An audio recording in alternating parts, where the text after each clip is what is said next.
जिनेंद्र। मैं नेहा जैन जैन पाठशाला में आप सबका स्वागत करती हूँ। नव तत्वों में पहला तत्व जीव तत्व है। सिंपल लैंग्वेज में जीव यानी आत्मा, जिसे हम सभी समझते हैं। आत्मा ज्ञान से भरी हुई होती है, अरूपी होती है, यानी कि उसमें रंग, गंध, रस, स्पर्श नहीं होता है। उसे काटा भी नहीं जा सकता है, ना ही जलाया जा सकता है और ना ही गीला किया जा सकता है।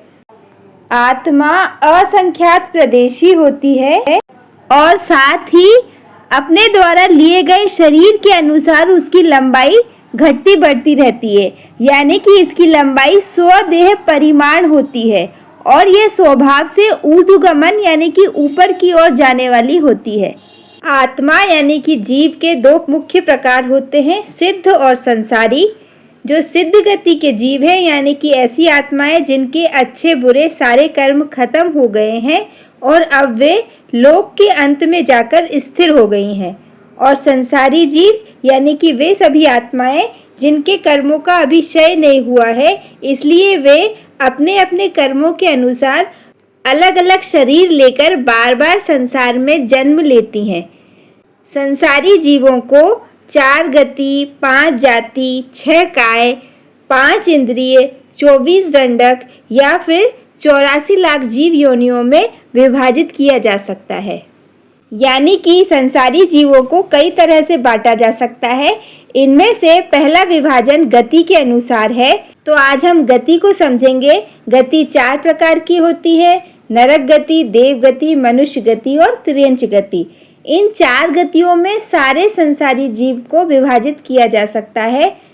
पहली है नरक गति, जहाँ जीव अपने द्वारा किए गए पापों का फल भोगने के लिए जाता है, वह गति नरक गति कहलाती है। नरक गति के जीवों को नारक, नेरियक या नेरिया कहते हैं। इस गति के जीव अधोलोक में स्थित 7 नरक भूमियों में रहते हैं। इन नरक भूमियों में 84 लाख नरकावास यानी कि नगर हैं और इनमें असंख्य कुंभियां यानी कि घर बने हुए हैं। इन्हीं कुंभियों में नरक के जीव पैदा होते हैं। ये कुंभियां सुराही के आकार की या ऐसे ही किसी और आकार की होती हैं, जिनका मुंह सकड़ा होता है और पीछे का भाग चौड़ा होता है। साथ ही इनके अंदर तलवार जैसी नुकीली चीजें सब जगह से निकली होती हैं। जब नारकी जीव इन कुंभियों में उत्पन्न होते हैं तो वो अंतर मुहूर्त यानी कि 48 मिनट से एक समय कम, इतने में ही उनका शरीर पूरी लंबाई को प्राप्त कर लेता है और वो पैदा होते ही बूढ़े और रोगग्रस्त रहते हैं। इन जीवों में भय संज्ञा अधिक होती है, यानी कि वे हमेशा डरते रहते हैं। नरक 7 है, तो पहली 3 नरक में परमाधार्मिक देव नारकी जीवों को तरह तरह के कष्ट देते हैं। इसी को देवकृत वेदना कहते हैं। इसके अलावा उन्हें बहुत ज़्यादा सर्दी, गर्मी, भूख इत्यादि लगती है, इसे क्षेत्र वेदना कहते हैं। और साथ ही वे जीव आपस में भी एक दूसरे से लड़ते झगड़ते और मारते काटते रहते हैं, इसे परस्पर कृत वेदना कहते हैं। इस तरह नारकी जीवों को 3 प्रकार की वेदनाएं होती हैं। इन जीवों का शरीर वैक्रीय पुद्गल का बना होता है, इसीलिए इनके शरीर को वैक्रीय शरीर कहते हैं। वैक्रीय शरीर वो होता है जो कई तरह के रूप परिवर्तित कर सकता है और अपना शरीर कितना भी छोटा और कितना भी बड़ा बना सकता है। साथ ही ऐसे शरीर को काटने टूटने पर भी वो शरीर वापस से जुड़ जाता है। एक बार नरक गति में जाने पर कम से कम 10,000 वर्ष तक की आयु हमें वहाँ बितानी पड़ती है और अधिक से अधिक नरक में 33 सागरोपम की आयु होती है। नरक गति में जीव महाहिंसा, महापरिग्रह, पंचेंद्रिय जीवों का वध करना, जैसे शिकार करना, कसाई का काम करना, मछली अंडे आदि का व्यापार करना, गर्भपात कराना और साथ ही मद्य और मांस के सेवन से जीव नरक गति में जाता है। नरक गति का जीव मरकर वापस से नरक गति में नहीं जाता है और ना ही वह देव गति में जाता है। यानी कि नरक गति से जीव मरकर या तो मनुष्य गति में आता है या फिर तिर्यंच गति में आता है। इसके बाद दूसरी गति देव गति होती है।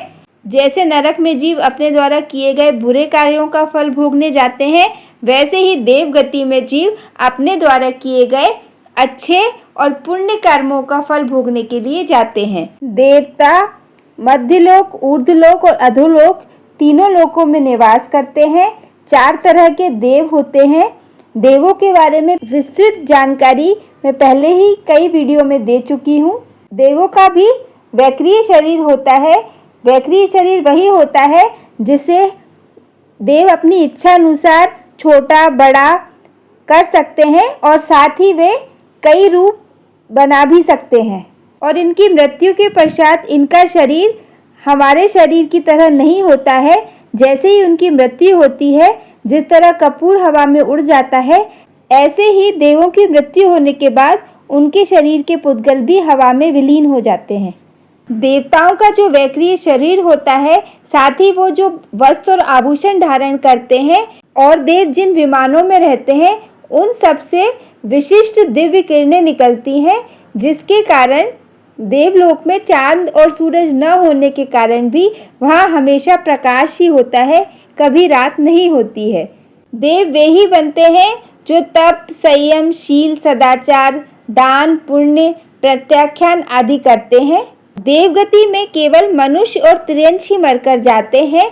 देव मरकर पुनः देव नहीं बनते हैं। साथ ही नरक गति से भी देव गति में नहीं जा सकते हैं और देव मरकर भी मनुष्य और तिर्यंश गति में ही आते हैं।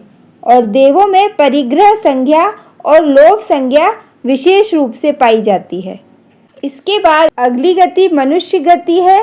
मनुष्य का अर्थ है मननशील प्राणी।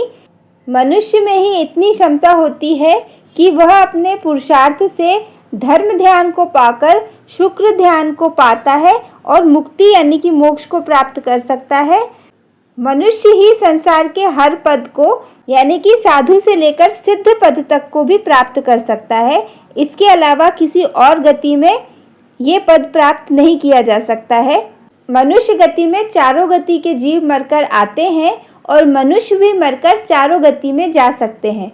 लगातार 7 और 8 भवों तक मनुष्य भव प्राप्त किया जा सकता है। इसके बाद किसी दूसरी गति में जाना होता है। मनुष्यों में मैथुन संज्ञा और मान संज्ञा अधिक होती है, इसीलिए मनुष्यों में अहंकार बहुत होता है और साथ ही मनुष्य भोग प्रधान होते हैं। अच्छा स्वभाव रखना, विनम्रता रखना, दयालुता रखना और गुणियों के प्रति ईर्ष्या न रखकर प्रमोद का भाव रखना, ये सारे कारण ही मनुष्य गति को दिलाने में सहायक होते हैं। अगली गति है तिर्यंश गति। नारकी, देव और मनुष्यों को छोड़कर बाकी जितने भी जीव होते हैं वह तिर्यंश गति में होते हैं, यानी कि पशु पक्षी, पेड़ पौधे, पृथ्वी, जल, वायु, अग्नि, कीड़े मकोड़े, ये सारे जीव तिर्यंश गति के जीव कहलाते हैं। इस गति में एकेंद्रिय से लेकर पंचेंद्रियों तक के सारे जीव पाए जाते हैं। तिर्यंश का मतलब होता है कि जो तिरछा चलता है, यानी कि जिनकी रीढ़ की हड्डी ऊपर की ओर ना बढ़कर तिरछी यानी कि राइट से लेफ्ट की साइड बढ़ती है, उसे तिर्यंश गति के जीव कहते हैं। और सबसे ज़्यादा जो जीव है वो तिर्यंश गति में ही है। तिर्यंश गति में भी चारों गति के जीव मरकर आ सकते हैं और तिर्यंश गति से चारों गति में जीव मरकर जा भी सकते हैं। तिर्यंश गति के जीव 8वें देवलोक से ऊपर नहीं जा सकते हैं। तिर्यंश गति में पैदा होने का मेन कारण माया करना है। माया यानी कि छल कपट करना, कहना कुछ, करना कुछ और दिखलाना कुछ। इस कारण से जीव तिर्यंश गति में पैदा होता है।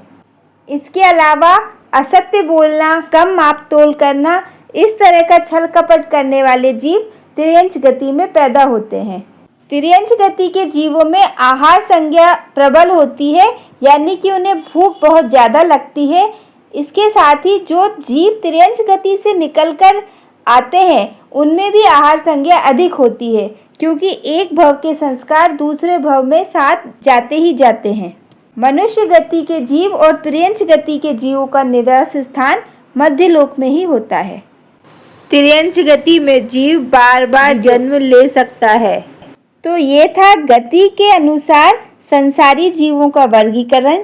नेक्स्ट वीडियो में हम जाति के अनुसार संसारी जीवों का वर्गीकरण देखेंगे। वीडियो पसंद आया तो प्लीज़ मेरे वीडियो को लाइक, शेयर और चैनल को सब्सक्राइब कीजिएगा। धन्यवाद। जय जिनेंद्र।